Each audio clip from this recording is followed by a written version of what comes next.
ang load niya nagtatapos sa center of the column siya para kung sabihin hindi mo siya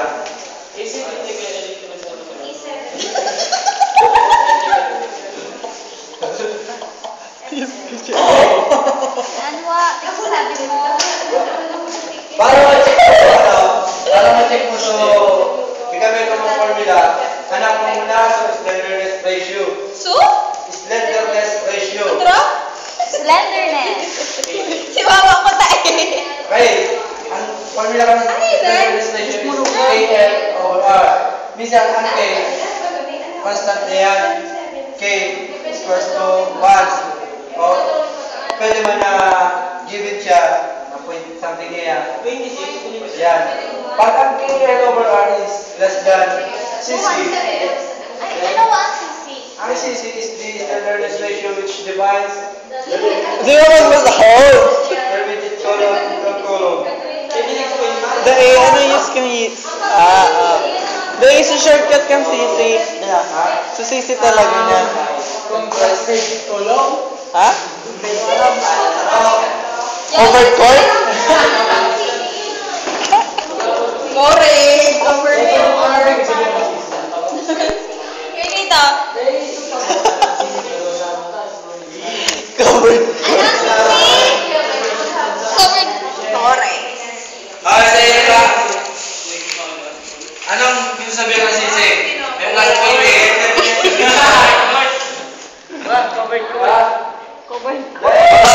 Wala kayo.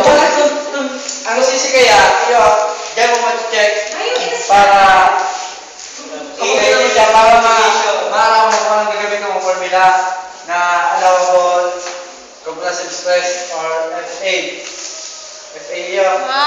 Pag ang slenderness ratio over R is less than CC, ang formula kasi CC is square root of 2 pi squared A over Fy, where A is the modulus of elasticity, A is equals to 200,000 MPa. Yan. Ha? Ano, pag they given ang E, isang given mo ng E. Ano yung masali? 200,000 MPa. Constant yan. Constant na 200,000 megapascal. Pag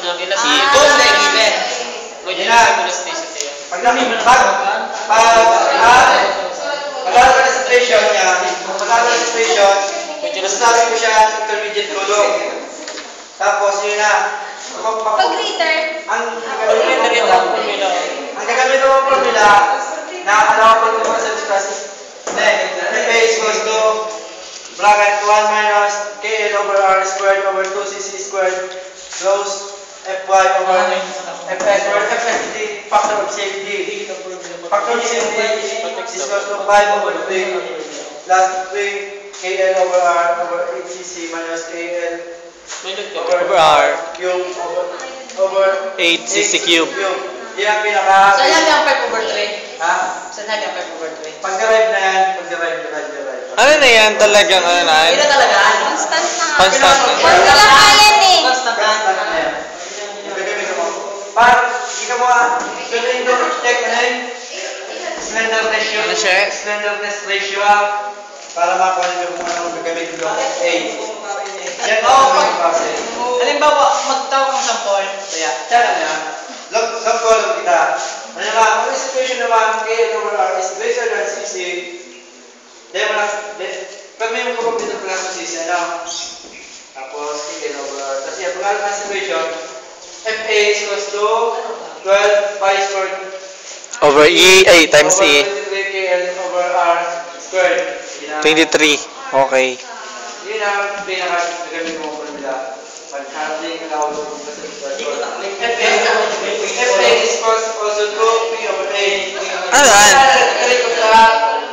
P is equals to FA nag A. Lumalang nag-i-record. Yun ang pinaka... Yan, PA. Pinaka... Ano ba yan? Ah. Or F or F. basic. Kung may ano, root formula. Stress is equals to force over area. Yan, diba? Example guys, example.